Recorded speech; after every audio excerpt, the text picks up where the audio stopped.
아멘. 여러분 삶의 복음은 무엇입니까? 복음은 기독교 신앙에 있어서 핵심 메시지입니다. 인간의 죄와 또 죄의 한계로 말미암아 소망 없던 우리에게 구원받을 자격 없는 우리의 영혼이 하나님의 사랑과 은혜로 구원받을 수 있는 그 통로, 그 길이 바로 복음입니다. 복음은 예수 그리스도십니다. 이제 우리의 구원은 개인적인 구원에 국한되지 않고 그 구원으로 말미암아, 그 복음으로 말미암아 우리의 모든 삶과 또 모든 영역 가운데 하나님의 축복을 누리고 또 하나님이 함께 하시는 그 기쁨의 삶을 살아가는 그 능력, 그것이 바로 복음인 것이죠. 모든 죄와 사망으로부터 구원함을 받고 또 하나님과의 단절되어진 모든 삶이 화해를 이루고 또 파괴된 세상과의 삶에서 사랑과 그 풍요로움을 누릴 수 있는 그 유일한 소망, 그것이 바로 우리에게 복음이 되는 줄 믿으시기 바랍니다. 이 복음은 이제 우리 개인을 넘어서 모든 사람에게까지 전해야 된 그 복된 소식이 되어야 할 것입니다. 이 복음으로 우리는 날마다 초청하는 삶을 살아야 하는 것이죠. 우리가 하나님으로 그 놀라우신 그 축복과 그 은혜를 누린다라고 한다면 절망과 아직 소망을 갖지 못하고 또 이 삶을 살아갈 때 무엇이 참된 기쁨인지 또 만족인지 알지 못하는 그 영혼들에게 참된 생명과 소망을 전하는, 그들을 초청하는 그 사명의 자리로 우리가 나아가야 하고 그 사명이 우리에게 주어졌음을 믿으시기 바랍니다.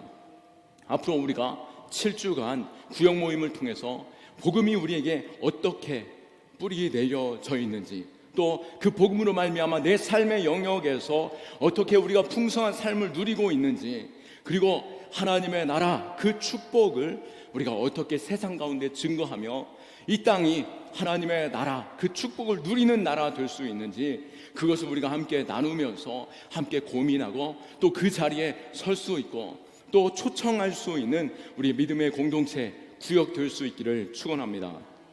이 복음의 축복을 마음에서 누릴 뿐만 아니라 이제는 내 삶과 또 내 행동에서 실천하는 시간들, 그것이 바로 이 7주간의 시간들 될 수 있기를 원하고, 우리가 모일 때마다 그 모임을 통해서 우리 한 사람 한 사람이 격려를 받고 또 신앙의 성장이 있고 또 믿음의 공동체로 서가는 것에 기쁨을 누릴 뿐만 아니라 그 복된 자리로 초청할 수 있는 그 기회가 이 7주간의 모임 속에 우리가 함께 있기를 축원합니다.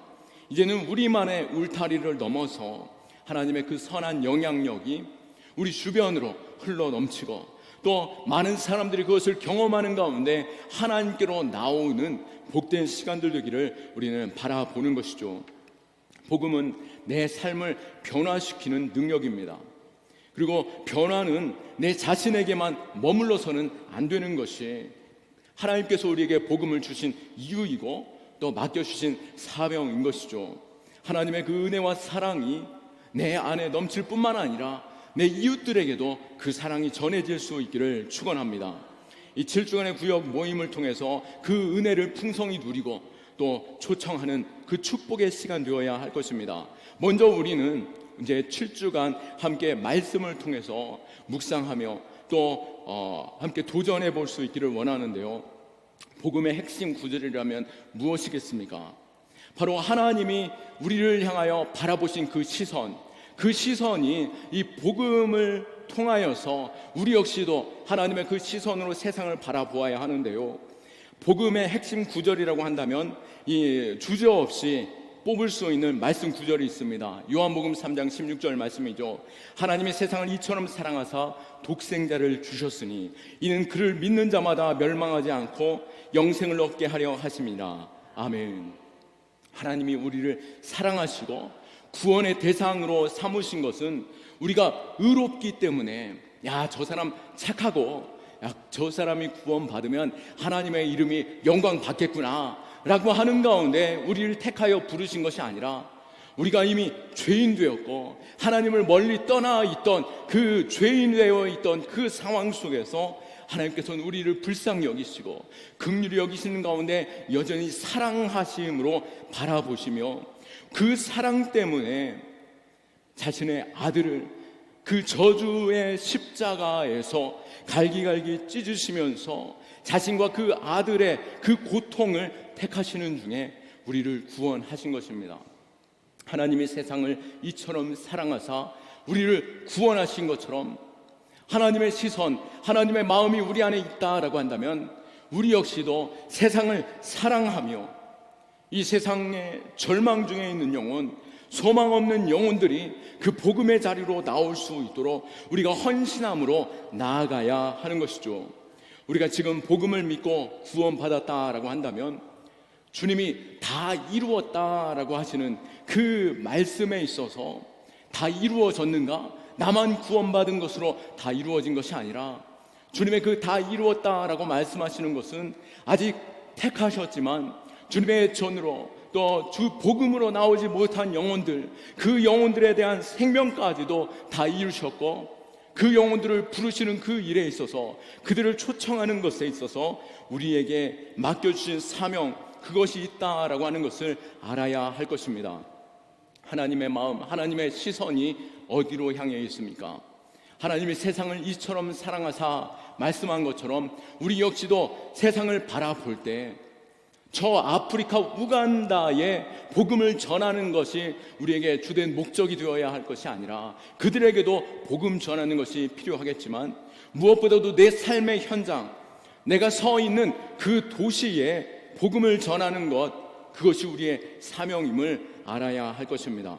오늘 우리는 먼저 도시에 대해서 구체적으로 좀 더 나누어 보길 원합니다.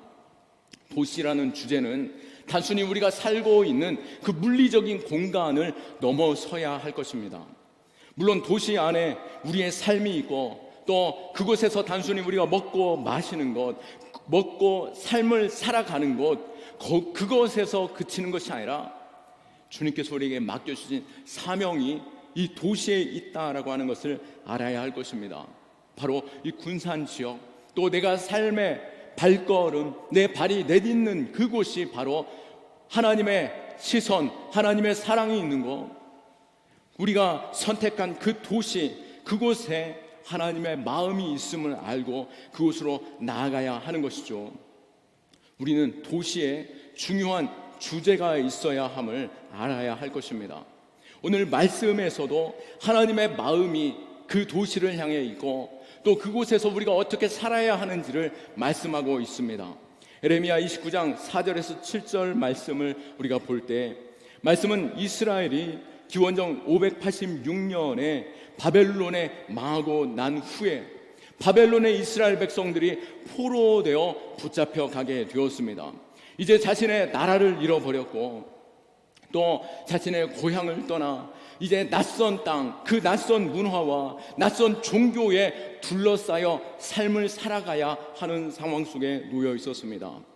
포로된 이스라엘 백성들에게 주신 하나님의 메시지, 그 메시지가 바로 오늘 본문인데요.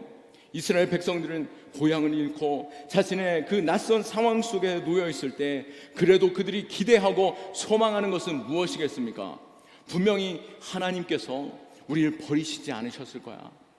하나님께서는 속히 우리 하나님의 택한 그 약속의 땅, 이스라엘 그 가나안 땅으로 돌아가게 하시고 예루살렘에서 예배하게 하실 거야 라고 하는 소망을 가지고 있었고, 또 당시 거짓 선지자들은 그 이스라엘 백성들에게 우리가 곧 이스라엘로 돌아갈 것이다, 우리가 지금은 비록 포로 되어져 있지만 2년 뒤면 우리가 다시 고향으로 돌아갈 것이니까 기다리고 소망 가운데 우리가 하나님의 나라를 우리가 바라보자라고 거짓 메시지를 전하고 있었던 것이죠. 그러나 하나님께서는 예레미야 선지자를 통해서 분명하게 지침을 주시고 계십니다.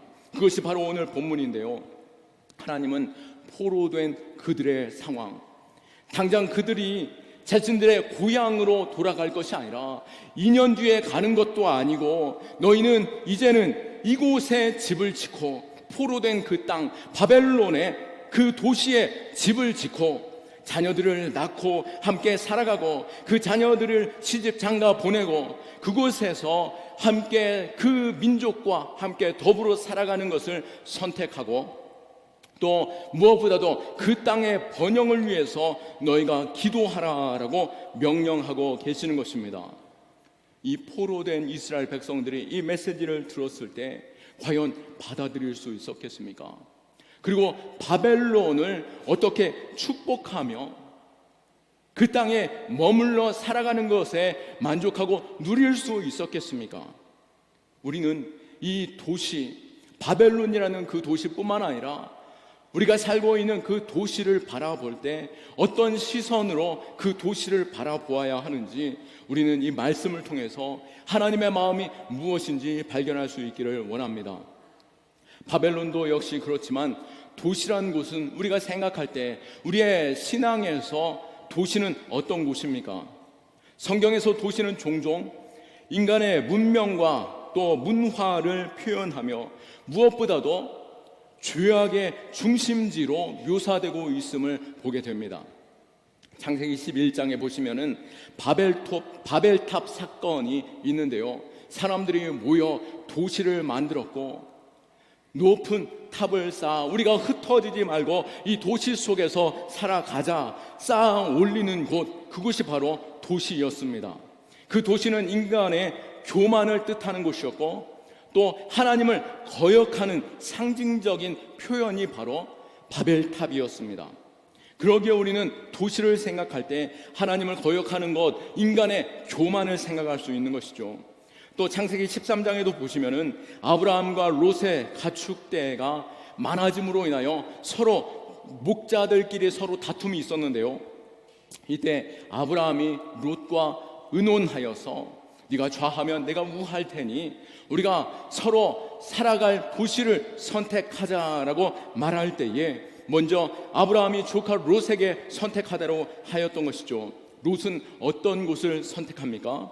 롯이 바라볼 때 요단의 물이 많고 마치 에덴 동산 같고 애굽 땅 같은 곳, 그 도시를 바라보게 되었고 그 도시는 어떤 곳으로 묘사됩니까? 죄악이 관영한 소돔과 고모라였고 결국 그 도시는 하나님의 심판으로 멸망되고 말았습니다. 또 성경에서 바벨론이 상징하는 그 의미는 무엇입니까? 이스라엘 백성들이 바벨론 땅에 머물고 있는데요, 성경에서 바벨론을 상징하는 그 의미는 죄악의 도시, 하나님을 대적하고 세속적인 권력이 있는 곳, 그리고 혼란과 분열의 상징이 바로 바벨론인 것입니다. 바벨이라는 이 단어 많이 들어보셨죠? 바벨탑과 같은 단어인데요, 바로 혼란을 의미하는 단어입니다. 바벨탑에서 그들의 언어가 혼잡해지고 흩어지게 된 것 같이 이 바벨론이라는 그 나라, 그 이름 자체가 혼란, 혼돈의 도시인 것이죠. 그런데 하나님께서 이 이스라엘 백성들을 바벨론에 포로되게 하셨고 이 죄악의 도시에서 빨리 옮기셔도 우리가 그 잠깐이라도 더러워지고 추하고 악하고 이거 정말로 감당할 수 없음에도 불구하고 하나님께서는 이스라엘 백성들에게 에레미야 29장을 통해서 바벨론이라는 그 이방 도시를 어떤 대상으로 표현하고 또 어떻게 하라고 말씀합니까? 포로 잡혀간 이스라엘 백성들에게 그곳에서 머물라라고 말씀하셨고 그 도시에서 번성하고 그 도시의 평안을 위해서 기도하라라고 말씀하고 있습니다. 여기서 평안을 위해서 기도하라고 말씀할 때 이 평안이라는 단어, 샬롬이라는 단어인데요, 이 샬롬은 마음의 평화뿐만 아니라 번영을 의미합니다. 그 도시가 잘 먹고 잘 사고 부자 되는 나라, 부강한 나라 될 때에 너희 역시도 샬롬을 이루게 될 것이다 라고 말씀하고 있음을 오늘 우리는 말씀에서 봅니다. 이는 살고 있는 도시, 우리가 살고 있는 도시도 마찬가지입니다. 도시에는 기회와 번영이 있습니다. 또 동시에 불의와 죄악과 또 하나님을 멀리하는 그 교만함이 함께 존재하는 것이 바로 도시인 것입니다. 신앙인 된 우리는 이러한 현실 속에서 어떻습니까? 갈등하게 되죠. 세상에 속하여 살아갈 것인가? 아니면 세상 등지고 십자가 보내 찬양하면서 그 세상을 등지고 살아가는 것이 참된 신앙의 옳은 선택일까요? 나에게 도시는 어떤 곳인지 자신을 돌아볼 수 있기를 원합니다. 아무 생각 없이 세상에 속하여 살아가고 있다라고 한다면 그것 또한 안타까운 일이 아닐 수 없는 것이죠. 우리는 내가 생각하는 그 도시, 그곳은 어떤 곳입니까? 오늘 하나님께서는 이 이스라엘 백성들을 향하여서 너희가 이 땅, 바벨론 땅의 번영과 평안, 그리고 그 샬롬을 요청하시면서 그들에게 그 땅에 머물라라고 말씀하고 있는데요, 우리가 이곳에서 우리는 이 하나님의 그 놀라우신 그 축복의 말씀, 에레미야 29장에서 하나님은 바벨론 땅이란 그 이방의 도시에서 어떤 대상으로 말하고 있습니까? 포로로 잡혀간 이스라엘 그곳에서 머물라고 말씀하셨고, 그 도시의 번성과 평안을 위해서 기도하라라고 말씀하셨으며, 그 샬롬을 요청하실 때에 우리가 바라보는 그 일에 있어서 도시에 대해서 우리가 어떻게 바라보아야 할지, 그 도시 불의와 죄악으로 목격되어지고 있지만 하나님은 그 도시를 포기하고 계시지 않습니다. 하나님이 세상을 이처럼 사랑하사 우리를 그 사랑으로 구원하신 것처럼 그 도시를 포기하시지 않으시는 가운데 그 도시, 즉 이스라엘 백성들로 하여금 그 땅에 머물면서 잘 적응하고 그 땅에서 번성하여 살아가라라고 말씀하고 있습니다. 5절과 6절 말씀에 너희는 집을 짓고 거기서 살며 텃밭을 만들고 그 열매를 먹으라. 아내를 맞이하여 자녀를 낳으며 너희 아들이 아내를 맞이하며 너희 딸이 남편을 맞아 그들로 자녀를 낳게 하여 너희가 거기에서 번성하고 줄어들지 아니하게 하라라고 말씀한 것처럼 너희가 그 삶을 살아가되 거기서 씨를 뿌리고 가꾸고 열매를 맺고 집을 짓고 장가를 가고 아이를 낳고 시집 장가를 보내며 너희가 거기서 번성하라라고 말씀합니다. 물론 그 도시는 죄악이 있고 혼란이 있고 분열이 있으며 그 땅은 그들의 땅이 아닌 너희가 그 땅으로 살아가고 그곳에서 번성하라고 말씀하시면서 바로 바벨론에 속한 자처럼 살아가라라고 말씀합니다. 그런데 이 말씀이 그들처럼 죄악에 관영된 그 삶을 똑같이 살아가라고 말씀하신 말씀이겠습니까?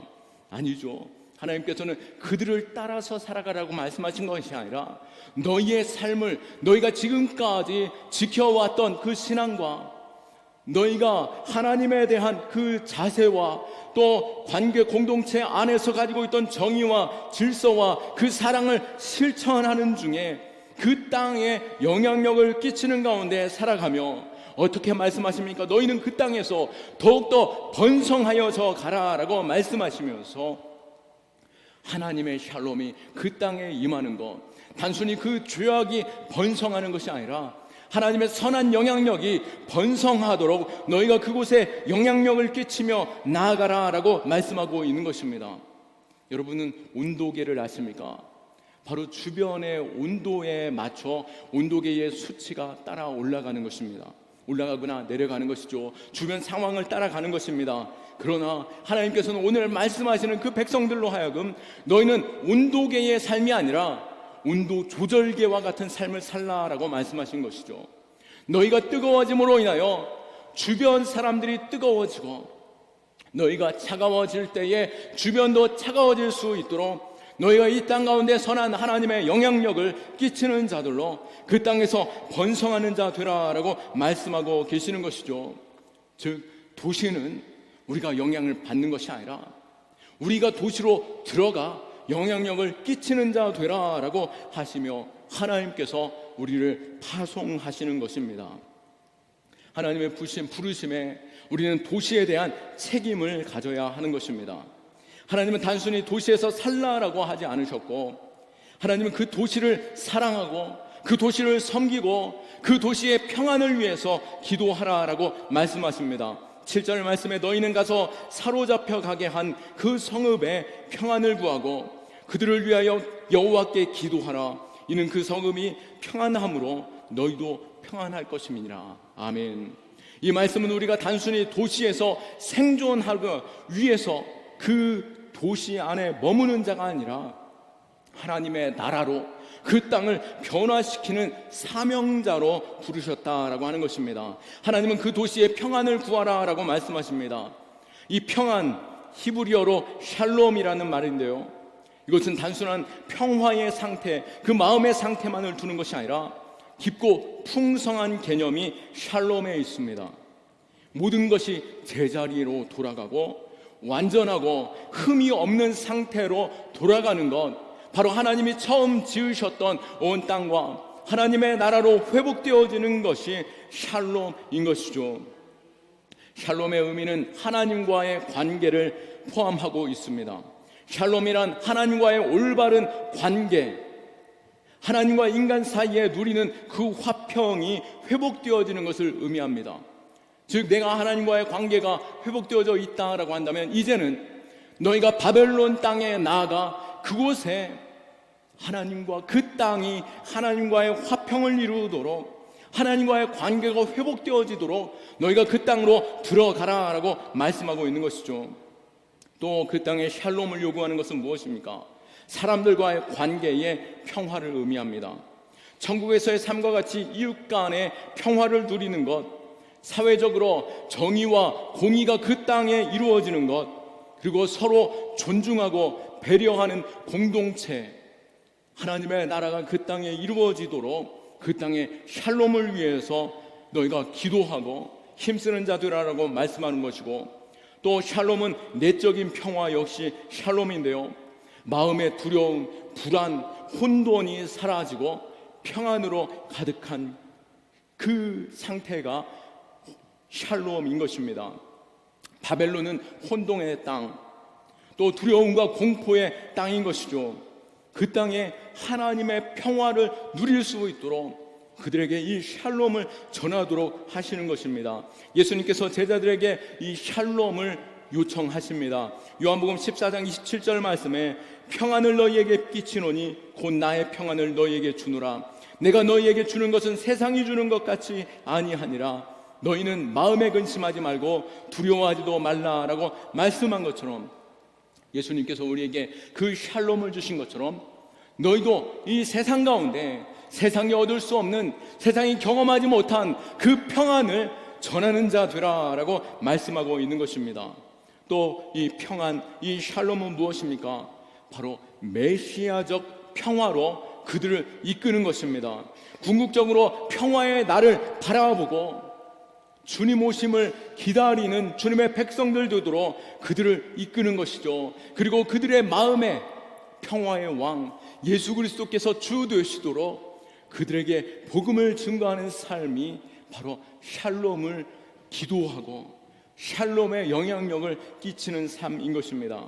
이것은 또한 모든 전쟁이 사라지고 창조물인 완전히 처음의 그 상태로 돌아가는 것, 영원한 샬롬으로 가는 것을 말하는데요, 요한계시록 21장 3절에서 4절 말씀을 보면 내가 들으니 보좌에서 큰 음성이 나서 이르되 보라, 하나님의 장막이 사람들과 함께 있음에 하나님이 그들과 함께 계시리니 그들이 하나님의 백성이 되고 하나님은 친히 그들과 함께 계셔서 모든 눈물을 그 눈에서 닦아주시니 다시는 사망이 없고 애통하는 것이나 곡하는 것이나 아픈 것이 다시 있지 아니하리니 처음 것들이 다 지나갔음이로라. 아멘.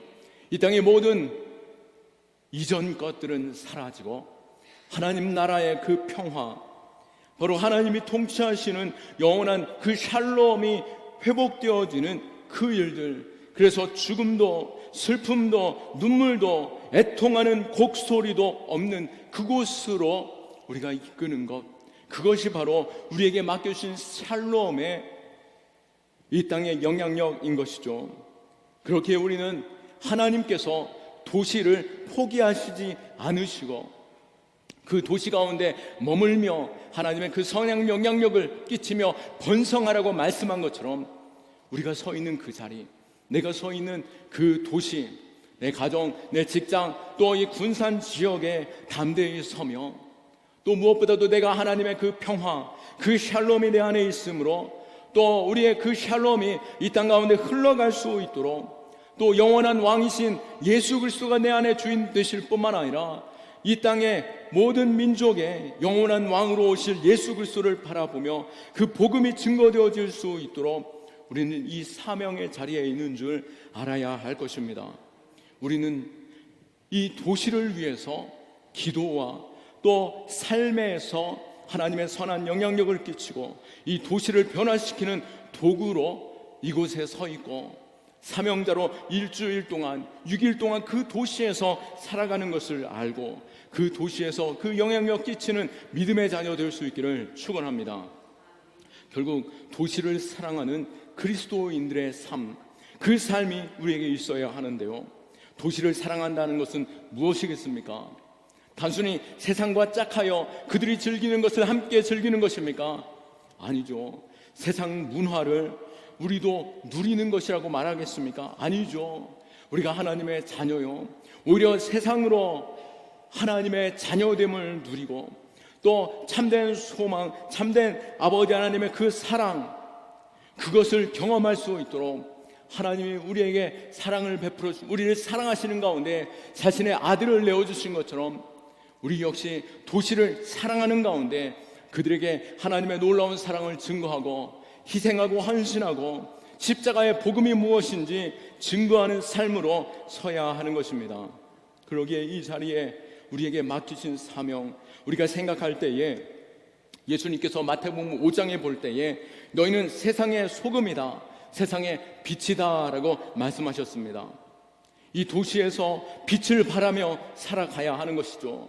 도시에 소망 없고 어둠 가운데 절망 중에 있는 영혼들에게, 가난한 자, 억압받는 자, 소외받는 자들에게 빛으로 드러나 그들에게 소망을 전하고 그들의 필요를 채워주고 또 하나님의 그 놀라운 사랑으로 붙들어 이끄는 자, 그리고 무엇보다도 소망 없는 그들에게 평안과 희망찬 미래를 비춰줄 수 있는 빛된 자 될 수 있기를 축원합니다.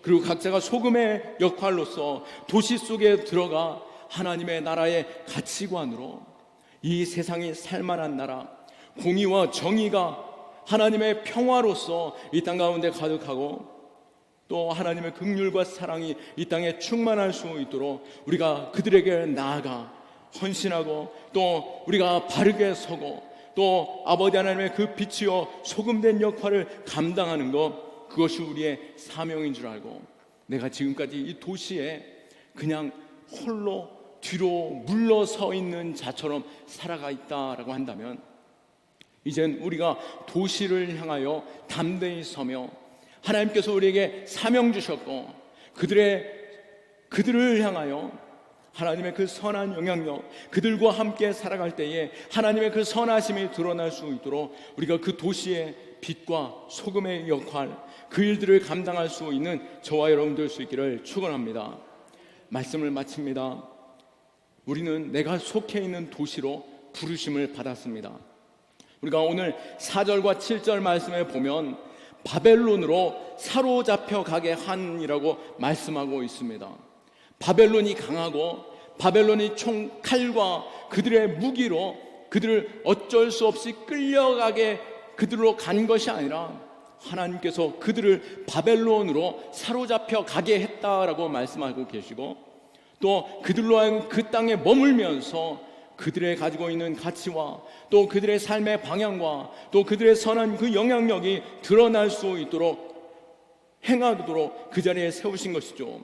하나님이 나를 이끌어 세우신 것이 어디입니까? 나의 가정, 나의 직장, 내 삶의 그 영역에서 하나님의 뜻을 이루고 하나님께서 맡겨주신 그 사명을 감당하는 가운데 책임과 사랑으로 하나님이 세상을 이처럼 사랑하신 것처럼 우리 또한 이 도시를 사랑하며 힘써 기도하고 하나님의 그 선하심을 드러낼 수 있는 저와 여러분 될 수 있기를 예수 그리스도의 이름으로 축원합니다. 아멘. 우리 하나님께 영광의 박수 올려드립니다. 우리 자리에서 일어나셔서